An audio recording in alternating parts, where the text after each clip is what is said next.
je sais que j'ai la chance maintenant de pouvoir rencontrer les gens dont j'aime bien les œuvres. Alors Balzac, c'est mort, mais toi, t'es vivant. Pourquoi j'ai vraiment accroché à partir de leurs enfants après eux? Parce que finalement, c'était continuer sous la forme de la littérature une bagarre que je mène depuis 20 ans, c'est-à-dire rendre visible la France périphérique.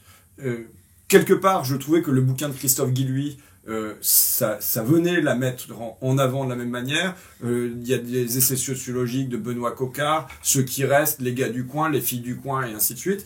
Et toi, tu amenais ça, tu chopes le Goncourt avec ça, et je trouvais que c'était un très bon signe qui était envoyé, alors que la littérature sociale française, la société avait pu disparaître de la littérature. Et en même temps, coïncidence avec l'émergence du mouvement des Gilets jaunes, qui fait que c'est cette France-là qui apparaissait au premier plan, qui revêtait un chasuble fluorescent pour se rendre visible jusque dans les pâtés de télévision. Et donc là, on avait une conjonction avec l'entrée dans le roman qui reçoit le prix français, et en même temps, un moment politique. Donc c'était vraiment un moment intéressant. Là, tu reviens avec un autre livre qui est Connemara. Est-ce que tu peux juste nous expliquer pourquoi ce titre d'abord ? Ouais, bah, y a plusieurs raisons. Déjà, bonjour. Merci de m'avoir invité. Connemara, ça raconte l'histoire d'un homme et d'une femme, et c'est de ça dont je suis parti. C'est-à-dire pas de type sociologique, pas d'archétype politique, pas d'idées militantes, jamais. Je parle d'un homme et d'une femme. Sauf que chemin faisant, je me rends compte que cette femme, elle a plutôt fait les études que pas, elle vit dans une grande ville plutôt que dans une petite, qu'elle fait partie d'une France qui pourrait voter Macron en 2017. Tandis que lui, il est resté, il a fait moins d'études qu'elle, c'est plutôt la France des BTS, un job peut-être moins valorisant, il gagne moins d'argent, etc. Donc en fait, ce roman, il parle de deux individus, mais il parle aussi, par extension, que je le veuille ou non, de deux types de France. Et dans leur relation, je m'interroge sur ce qui nous est commun et ce qui nous divise. Et Lac du Connemara, c'est un signe de ce qui pourrait nous être commun, la culture populaire. C'est une chanson que tout le monde a fredonnée ou au moins entendue une fois dans sa vie, mais qui n'est pas écoutée du tout de la même manière, selon qu'on est à HEC, parce que c'est la chanson qui clôt toutes les fêtes de HEC, ou qu'on est dans un bled, dans une fête de village ou un mariage. Donc ce roman-là, il s'intéresse à ça, à ce qui peut nous lier, faire un socle commun, et puis en même temps des frontières, même des lignes de front. C'est-à-dire qu'elle peut être écoutée au premier degré ou chantée au deuxième degré, c'est un peu ça. C'est exactement ça, tu l'as très bien dit. Puis quand même, il y avait l'idée, après l'onction du Goncourt, qui est le prix littéraire le plus légitimement en France, de dire, je vais vous parler des classes populaires, je vais vous parler de choses qui peut-être ne sont pas nobles a priori, et mettre Sardou en couverture, ça disait ça quand même, notamment au monde de la culture. Quelque part, je ne vous laisse pas le choix. On va parler de choses que peut-être vous considérez comme détestables, ou en tout cas qui n'ont pas de légitimité à vos yeux. Mais moi, en fait, c'est de là d'où je viens, et les affects qui touchent ce monde-là me touchent moi aussi. Tu vois, il y a un combat qui est un combat social, économique et tout ça, mais presque un combat culturel à côté, qui est la réhabilitation du camping, du Bob Ricard, du jeu de boules, tu comprends ? Bien sûr, que cette France-là soit pas méprisée. Or, la gauche a non seulement été sur le terrain du renoncement économique, mais en plus sur le terrain du mépris de classe. Et quelque part, toi, rien que par ce titre-là, c'est contre ça que tu luttes aussi. Il n'y a pas que la gauche qui regarde avec surplomb des modes de vie modestes. C'est les questions de la beaufrie, du mauvais goût, etc. Mais le mauvais goût, c'est toujours le goût des autres. Moi, c'est pas ça que j'y vois. Dans un barbecue, un Bob Ricard, dans certains plaisirs jugés médiocres. Moi, j'y vois tout ce qui mettent les gens qui vivent ça, le plaisir qu'ils ont, les relations qui tissent entre eux. J'y vois à la fois de la beauté et de la grandeur. Et ça fait partie de mon projet esthétique de montrer ça. Mais ça peut même aller très loin, parce que leur relation, finalement, l'île qu'ils trouvent tous les deux, ça se passe dans un kyriade. C'est-à-dire une piole dans une ZAC à Bakou, ce qui est peut-être l'endroit le moins romantique du monde, a priori, et pourtant. De la même manière que quand on est gamin et que nos parents nous emmènent au Buffalo Grill, faire les courses dans un supermarché, et puis après un cinéma dans un multiplex. C'est des activités qui sont méprisées. Mais de la même manière que les cabanes sont faites sur les ronds-points. Oui.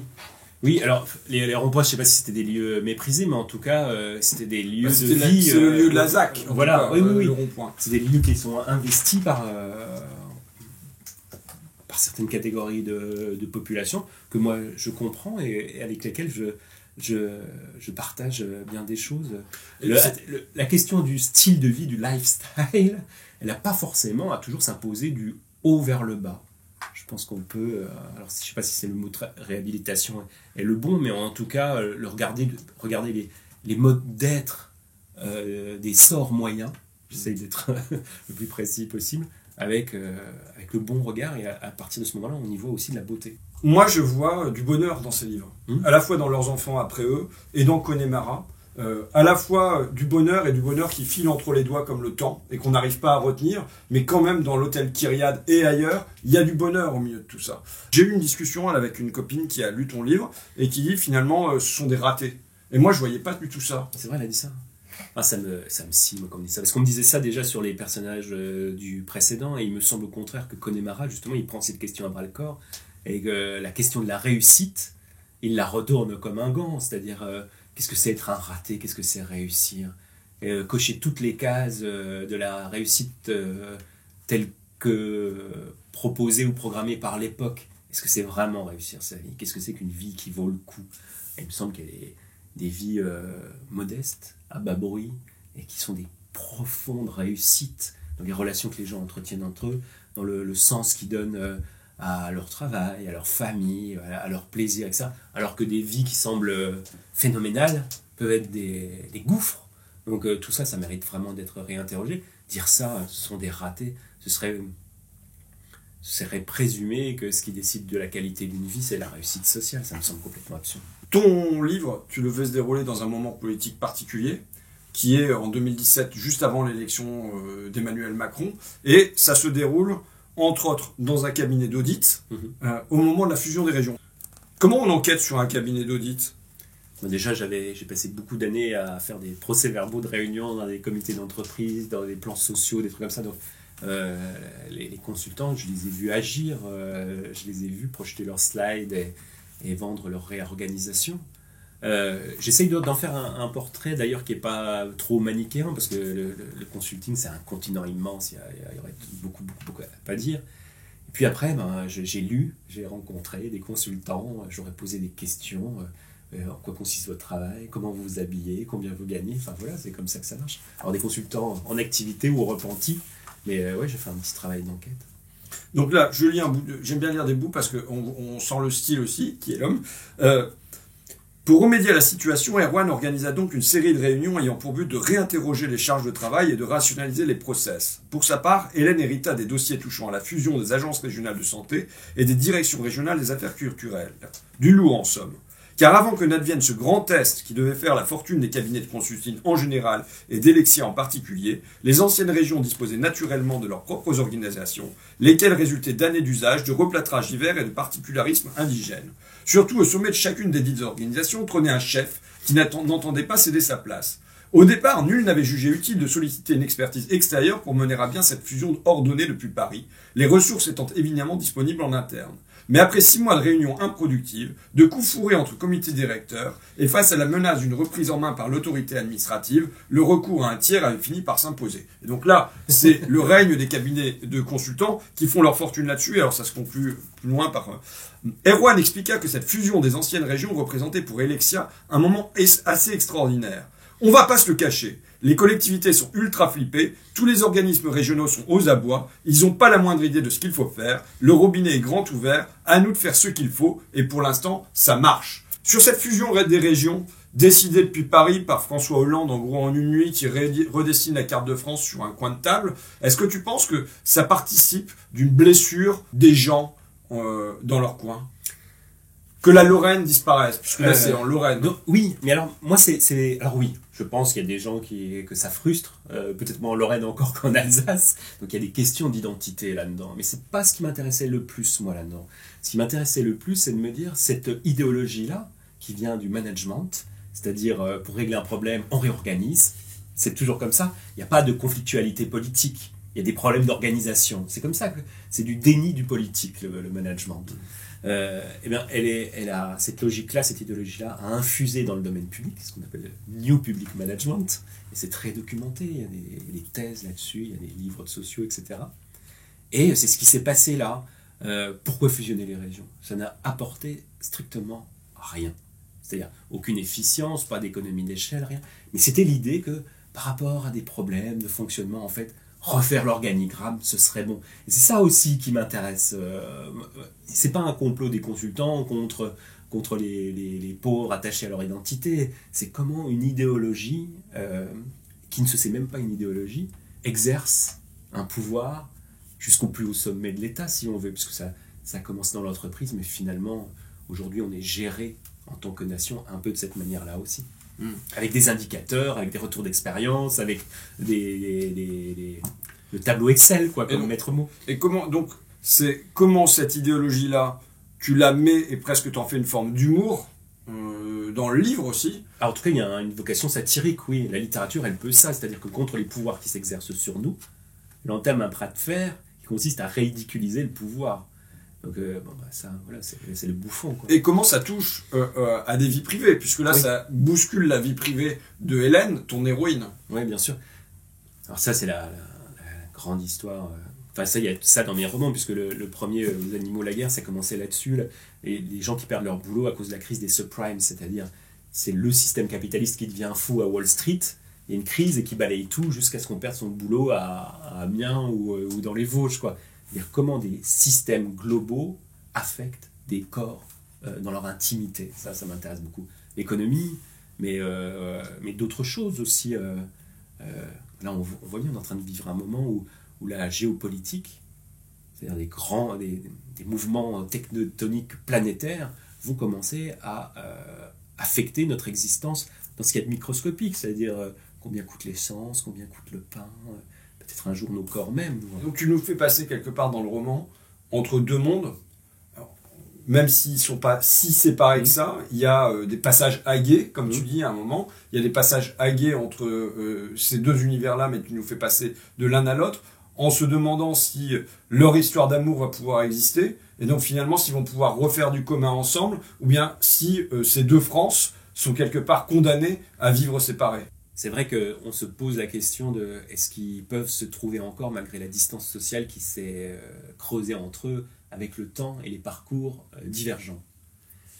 L'interprétation que tu as, je ne la conteste pas, mais la montée en généralité vers le social, le national, les groupes, moi je ne vais pas la faire si tu veux. Moi je reste à hauteur des personnages. Mais après on peut en déduire des choses comme ça. Et j'y ai pensé moi aussi, c'est pour ça que je le mets aussi sur le fond présidentiel.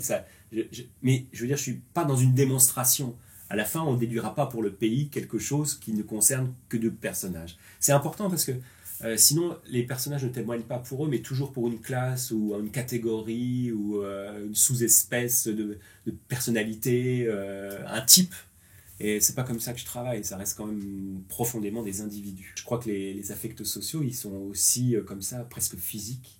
On a en horreur le monde des autres, et c'est des crispations physiques, quoi. Alors, par exemple, ça peut être, moi ça m'arrive quand je vais dans les milieux bourgeois, je suis pas très familier avec les usages, le malaise, l'inquiétude de faire un couac ou un faux pas, voilà.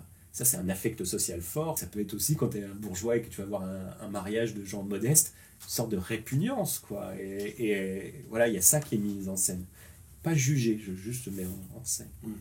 Alors, tu dis, finalement, je suis pas et il s'agit pas de transfuge de classe. Si, un peu comme... Si, je veux bien, mais moi j'admets être un transfuge.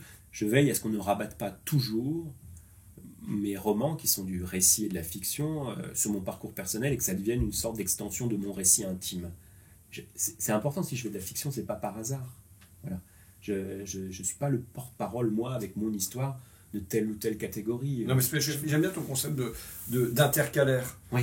Voilà, si tu veux développer, qu'est-ce que c'est qu'à la place d'être transfuge, d'être intercalaire, de dire qu'il y a des gens qui finalement sont condamnés à n'être jamais ni d'un monde ni de l'autre, mais être quelque part au milieu entre les deux, quoi. Bah oui, parce que quand on est né dans un monde et qu'on le quitte, on n'arrive jamais, je pense, à s'acclimater au monde d'arrivée.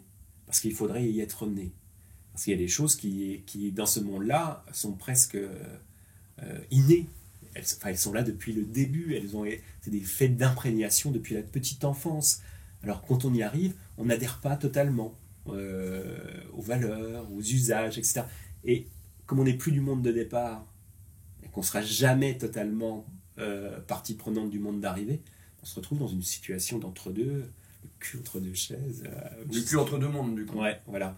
Et qui est à la fois inconfortable et précieuse, parce que c'est un poste d'observation privilégié.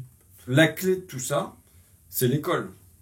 Ouais. Quelque part, c'est l'école qui décide assez tôt, finalement, de ce que vont être les destins sociaux, avec Hélène qui réussit bien à l'école, qui est même plutôt une surdouée, en tout cas une grosse tête, et de l'autre côté Christophe qui est la star du lycée, mais pour ses capacités sportives plus que pour sa réussite scolaire. C'est pas l'école qui est responsable des reproductions sociales. Il y a 1000 autres facteurs. Il y a l'endroit où on est, la géographie, la famille, ses capacités même biologiques, je veux dire, selon les... Elle pisse des maths. Elle a une grande facilité comme ça en mathématiques. Et dans la manière dont est fait le parcours académique, ça l'aide beaucoup. Le problème de l'école, c'est autre chose. C'est qu'elle ment sur ses fins. Qu'elle prétend servir l'épanouissement personnel, alors que bien souvent, c'est une gare de triage, en fait. Elle tamise le monde social pour distinguer le bon grain de livret. Elle trie. Elle prétend aussi favoriser fonctionner à la méritocratie. En fait, elle valorise surtout les aptitudes et les connaissances qui sont acquises par une certaine classe. Et ça, c'est des choses vraiment qui ont été scientifiquement démontrées 1 million de fois. Ça me sidère toujours, ça m'arrive dans des rencontres, voir des gens qui contestent ça, soit parce que c'est trop dur à admettre, soit parce qu'en tant qu'enseignants, ils en sont quelque part partie prenante. Mais la première chose pour essayer de surmonter ce fonctionnement-là, c'est quand même d'en prendre conscience, quoi. L'école, ça ne marche pas au mérite. Au fond, c'est l'école qui vient aujourd'hui offrir la légitimité à ce qu'il y ait des vainqueurs et des vaincus, je trouve. Ouais. Et là, Macron, oui. Je ne sais pas si tu as lu la lettre de Macron au français, parce qu'elle t'était adressée aussi, le français. Mais dans sa lettre au français, il dit, voilà, je garantis qu'on va lutter contre les inégalités. Ça va se faire par l'école, il y aura les mêmes chances pour tous les enfants de partout dans le pays. Ça, c'est archi faux. Et c'est impossible. Même ça serait Florence Artaud qui dirait ça, c'est impossible qu'il y ait le moindre programme qui vienne annuler les inégalités culturelles, familiales et ainsi de suite. Et il dit, voilà, c'est le principe de la méritocratie. Ça, c'est les fables qu'une société se raconte à elle-même pour se tolérer. C'est-à-dire que c'est comme le libre arbitre. La société se raconte qu'on est des hommes libres et que nous sommes responsables de nos actes. Et s'il n'y a pas ça, en fait, tout devient très vite chaotique. Comment on distribue les gratifications ou les punitions, etc. Bon, c'est des mythes qu'elle se raconte à elle-même pour tenir. Et donc la méritocratie, je comprends que lui il défende ça, mais c'est à la fois faux. Et puis ça va même en s'empirant, je pense. En disant ça, ce qu'il fait, c'est qu'il s'interdit de lutter autrement contre les inégalités. Puisque c'est l'école qui est supposée tout résoudre, il n'y a plus de question de comment on va répartir les patrimoines, de qu'est-ce qu'on va permettre comme école de la seconde chance pour qu'on puisse faire d'autres métiers dans son existence. Enfin, tu vois, l'école étant supposée servir de lieu d'égalité, après, c'est terminé, et s'il y a des hyper riches et s'il y a des hyper pauvres, c'est plus notre problème, puisqu'il y a eu l'école comme lieu d'égalité au départ. Ouais. Je ne l'avais pas pensé en ces termes, mais ça me semble assez pertinent. En tout cas, le sujet, le grand absent de cette campagne, et c'est peut-être la mère de toutes les batailles pourtant, c'est la fiscalité.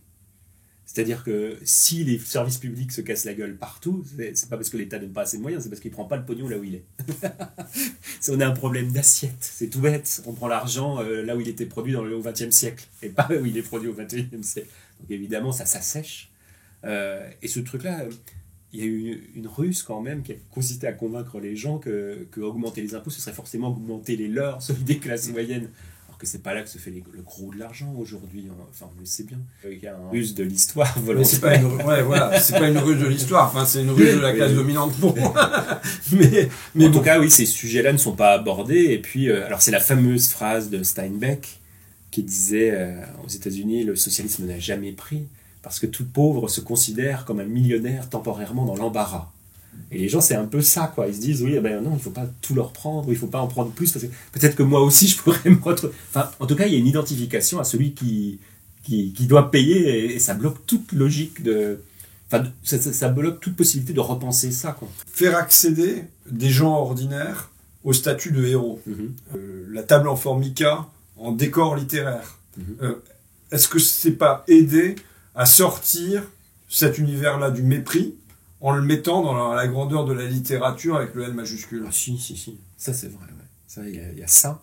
Et ça, c'est vraiment les modèles américains que j'ai appliqués. C'est-à-dire, ça va de Springsteen à la littérature du Sud, où en fait, entre le Pecno du Mississippi et les personnages de Shakespeare, il y a ça, en fait, si on les regarde du bon côté. C'est la même condition humaine, c'est les mêmes tragédies, c'est la même grandeur, les mêmes médiocrités. Oui, moi je pense ça. Il faut juste regarder les objets par le bon bout.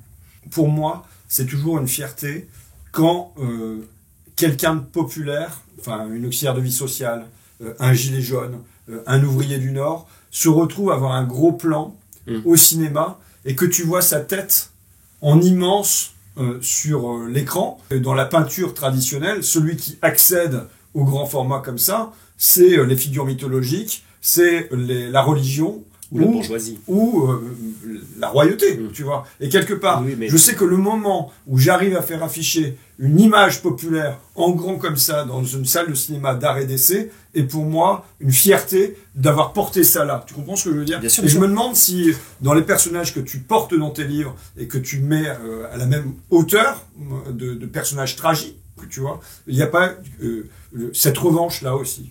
Oui. Ça, c'est un projet à la fois politique et esthétique que j'ai. Ça, c'est vrai. Ça, c'est totalement vrai. Je me souviens quand même très bien de mes lectures des Raisins de la colère ou des trucs comme ça. Les Jodes, ils sont immenses. Ce sont vraiment des statues de marbre, quoi. Et Martel, le syndicaliste, ou Rose, la quinquagénaire un peu alcoolo, j'essaye de les bâtir comme ça. Alors, dans leur ambivalence, leur fragilité, etc. Mais moi, je les vois bigger than life, oui. Je suis un très très gros lecteur, moins maintenant, forcément.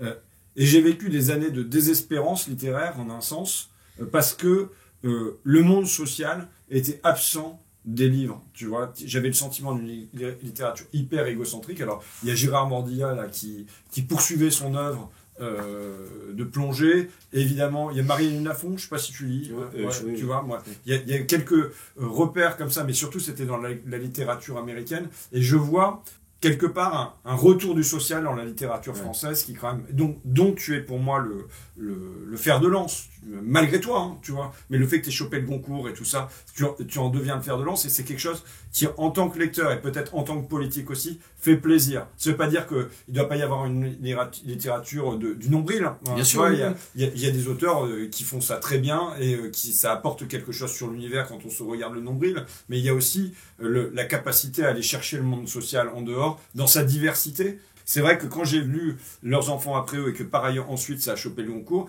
quelque part, pour moi ça a été une forme de soulagement. Cet univers que je m'efforçais de me bagarrer, de mettre dans le journalisme, que Guy, lui, déjà j'avais un allié parce qu'il venait parler de la France périphérique, et d'autres, des sociologues qui sont mis, que dans la littérature, tac, t'arrives, je trouvais un allié.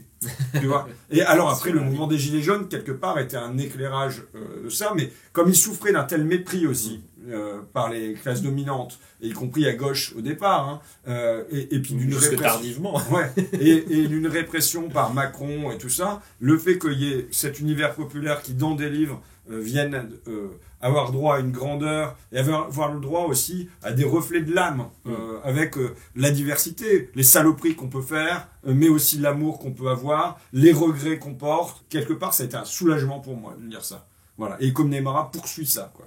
J'en suis ravi.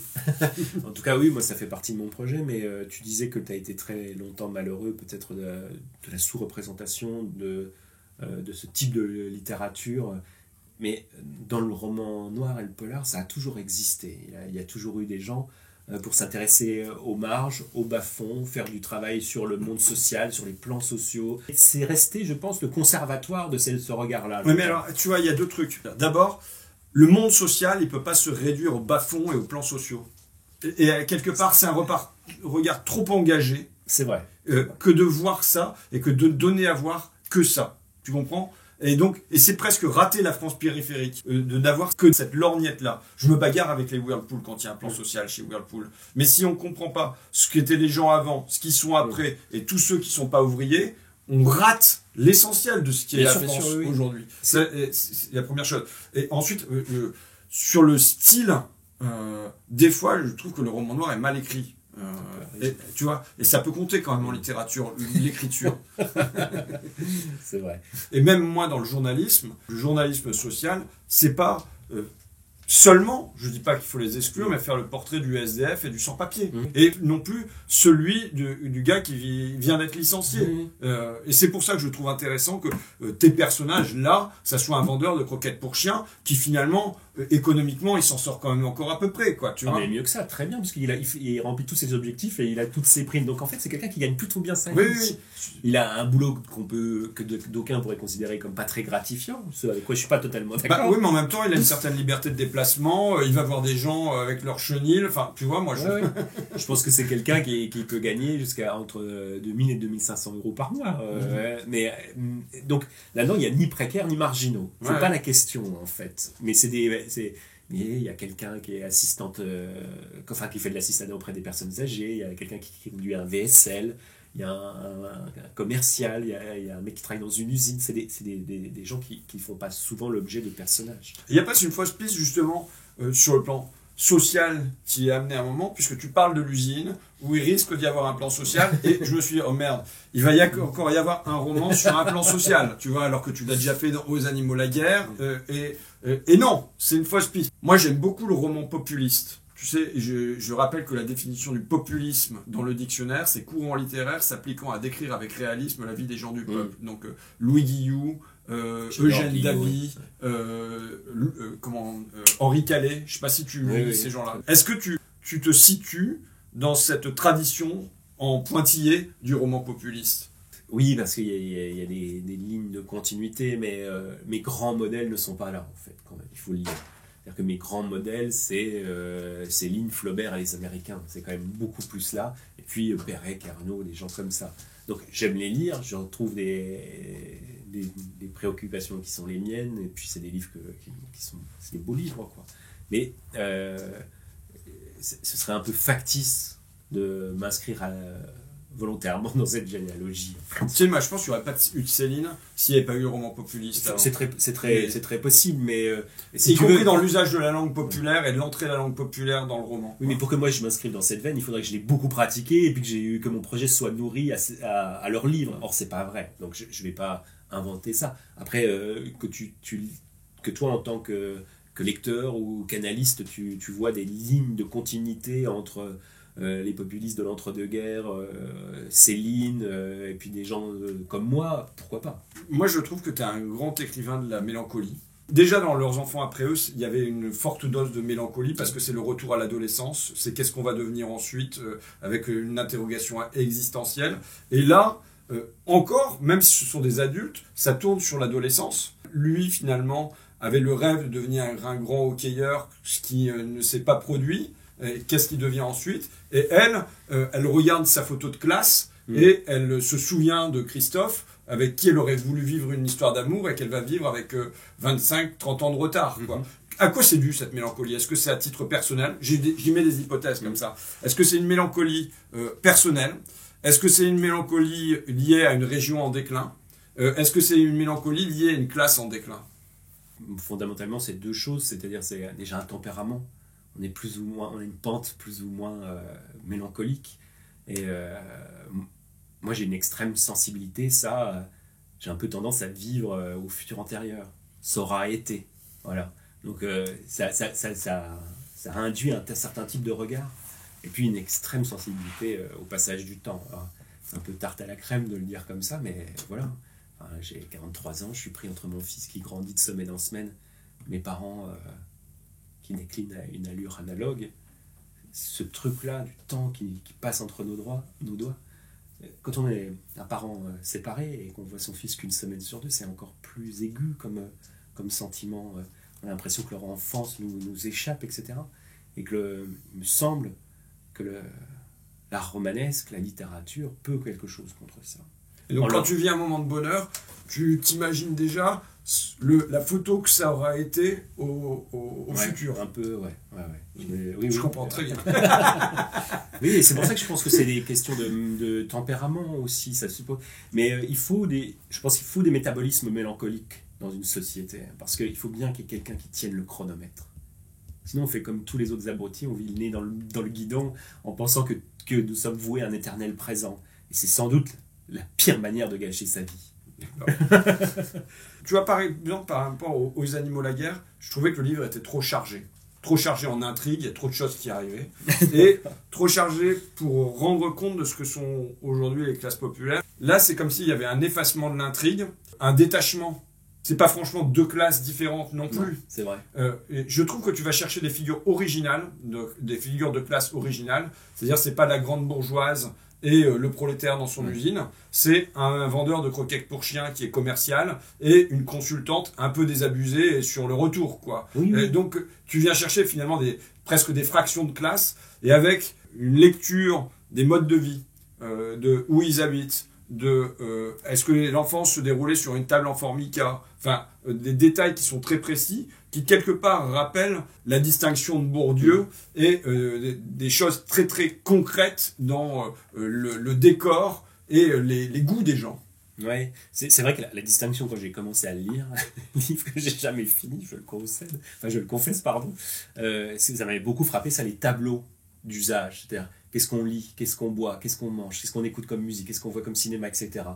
Et ce truc-là, de listing sociologique, ça se rapproche assez de l'art romanesque, parce que dans le roman aussi, on produit une myriade de signes qui sont laissés à l'interprétation du lecteur. On reconstitue des mondes comme ça, par petites touches. Et moi, c'est ce que j'aime bien faire, mais on le voit... Par exemple, tu parlais de Balzac. Balzac le faisait avant Bourdieu, quelque part. Mais oui, et Flaubert. Bourdieu, le soin que Balzac apporte à la description et au fait de nommer les tissus. Alors, on a perdu ça, parce qu'on ne sait plus ce que c'est de la batiste ou du taffetas. Mais c'était des signes qui disaient quelque chose de profond sur les mondes auxquels appartenaient les gens. Et moi, avec des marques de cigarettes, de t-shirts ou de voitures, j'accomplis un effort qui est analogue, ouais. Et puis ça vient aussi un peu du roman noir, ça, quand même. C'est-à-dire que dans le roman noir, qui est toujours resté social, lui, il n'y a jamais eu d'éclipse du souci du social dans le roman noir. Il y avait toujours comme ça beaucoup de détails. C'est-à-dire que pour incarner, puis aussi parce qu'il est d'origine behavioriste, c'est-à-dire qu'on pensait très peu et on donnait à voir beaucoup, et toujours... On savait ce que les héros buvaient comme whisky. Et c'était pas anodin, quoi. Il y a les grandes pages dans sa correspondance ou dans son journal, de Jean-Patrick Manchette là-dessus. Même une arme, elle remplit une fonction sociale. Et selon l'arme qu'un tueur utilise, on peut déduire des significations différentes. Et donc, je ne sais pas si tu as lu Mireille Bartin ou Kundera dans ses essais, qui pose le roman comme étant quelque part l'art de la démocratie, le style, le genre de la démocratie, parce que c'est le genre qui permet le dialogue. C'est-à-dire que là, on ne sait pas si toi tu es avec Christophe ou si tu es avec Hélène, quel est ton point de vue. Tu comprends ? Le point de vue du narrateur, au fond, il est fait du mélange des langues des autres. Ouais. Et donc, il pose le roman comme étant le genre de la démocratie. Sachant qu'aujourd'hui, on est peut-être dans des espèces de monologues parallèles, avec des mondes qui se parlent plus. Est-ce que tu vois ton œuvre comme étant finalement le lieu d'un dialogue démocratique? Une chose est sûre, c'est que je me pose la question de défendre tous les points de vue. Et il n'y a pas de vérité vraiment qui est défendue dans ce roman. Les intérêts sont pris à tour de rôle et considérés pour ce qu'ils sont, dans leur dignité. Et il me semble que l'organisation démocratique, elle procède de la même chose. C'est ça qui fait que c'est très différent d'une entreprise. On ne cherche pas la performance, ni la vérité, ni la victoire. Ce n'est pas non plus une équipe de foot. On cherche des arbitrages, toujours temporaires, entre des intérêts contradictoires. C'est ça, la démocratie. Parfois, on l'oublie, on a l'impression que la démocratie ou un pays sont gérés comme une boîte. D'ailleurs, tu as un truc avec l'efficacité. Je vais lire un passage. Donc, tu parles de Macron. Dans le livre, je ne cite jamais son nom. C'est bien lui, quand même. Oui, c'est lui, bien sûr. Mais c'est important parce que moi, je ne voulais pas stigmatiser une personne. Parce que quand on nomme, on a l'impression que c'est des problèmes d'individus. Alors que moi, ce qui m'intéresse, c'est les systèmes, les structures, les idéologies, les pentes. Les classes aussi. Les classes aussi, oui. Impeccable dans ses costumes millimétrés, sans passif ni casserole, qu'on comparait à Mozart et qui contenait en lui à un degré de concentration presque inédit quelque chose de l'époque, une certaine obsession pour l'efficacité. Ça m'intéresse beaucoup. Ainsi, dans ses discours, la gauche et la droite étaient envoyées au rebut, vieilles lunes qui entravaient le mouvement par leurs oppositions de principe, leurs idéologies toujours stériles, tout ce théâtre qui, depuis la Révolution, gâchait les énergies et ne produisait que division et statisme. Il fallait désormais se montrer pragmatique, faire avec le monde tel qu'il est, s'atteler à des défis et des challenges, libérer et innover, s'ouvrir bien sûr. Si révolutionnaire qu'il fût, ce nouveau mouvement n'en avait pas moins conservé la vieille manie des infinitifs. Donc il y a la petite pointe satirique à la fin, mais cette obsession de l'efficacité, elle m'intéresse parce que finalement, moi, ce qui me rebute le plus dans Il, dans lui, c'est quelque part une forme de fonctionnalisme. C'est-à-dire le sentiment que l'homme et la femme sont réduits à du produire, du consommer, tu vois, des tâches successives, du rester chez vous, une organisation de la société qui font qu'il y a une espèce de non-respiration de l'âme, quoi. Et je ne sais pas si Macron, à lui seul, il se dit ce qui importe, c'est la ressource humaine, les gens, leur âme, on s'en fout, il faut que ça consomme, que ça travaille et puis que ça reste à la maison. Enfin, je ne sais pas si lui...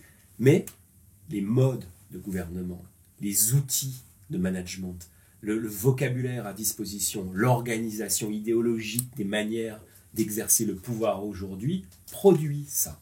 Vraiment, il me semble que la question des individus est presque secondaire là-dedans. Parce que un président de gauche ferait sans doute à peu près la même chose, quoi. Alors, ça dépend quelle gauche. Mais ce qui est intéressant là-dedans, pour moi, c'est quelles sont les idées dominantes à un moment donné de l'histoire et qu'est-ce qu'elles produisent. Voilà. Après, je me demande si ce sont les idées dominantes ou parfois si ce sont les idées des dominants. Alors, c'est les idées dominantes chez ceux qui dominent. On va le dire comme ça. Mais le fonctionnement des idéologies, c'est intéressant toujours. C'est-à-dire que même l'idéologie progressiste, elle peut avoir des travers aussi, comme ça, réificateurs, fonctionner par blocs monolithiques, et puis constituer des pouvoirs qui empêchent de se désaliéner et de réfléchir, etc. C'est pour ça que la littérature, elle a affaire avec toutes les bêtises, pas avec une seule. Là, je m'attaque à celle du pouvoir tel qu'il s'exerce sur nous, c'est-à-dire dans les entreprises et dans les régions. Mais la littérature a toujours de nouveaux pouvoirs à vaincre et de nouvelles bêtises à ridiculiser. Donc c'est une revanche par les lettres? Oui. Oui, vraiment, moi je conçois la littérature comme un art martial. Je me venge de ce qui m'est fait, de ce qui nous est, comment dire, infligé. Oui, vraiment. Ouais. Je pense que la littérature, elle peut ça. Ouais. Est-ce que tu as le sentiment qu'il t'est infligé, ou qu'il est infligé à ta région, ou qu'il est infligé à tes proches, ou au salariat, ou à des tas de gens. Enfin, ces dominations-là, elles s'exercent de plein de différentes manières, un peu partout. Encore une fois, c'est pas forcément des mondes qui sont toujours suppliciés, c'est pas ça la question, mais à chaque pouvoir, il faut opposer des forces antagonistes. Chacun fait ce qu'il peut à l'endroit où il se trouve, et toi, c'est avec la plume, quoi. Oui, moi, c'est ma manière d'être politique, ouais. Ouais. Moi, j'ai un métabolisme zéro militant, quoi. Vraiment.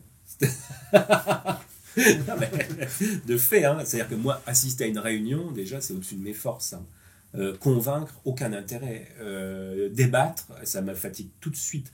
J'ai pas du tout ce métabolisme-là. La chicane aussi, parce que chez le militant, il y a quand même une certaine jouissance à discuter et s'empoigner. Ah mon Dieu, alors moi j'ai horreur de ça. Quoi.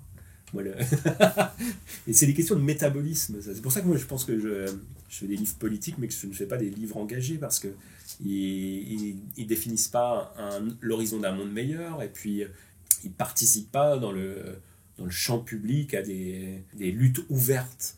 Mais alors, ils produisent quand même du politique parce qu'ils affectent les lecteurs.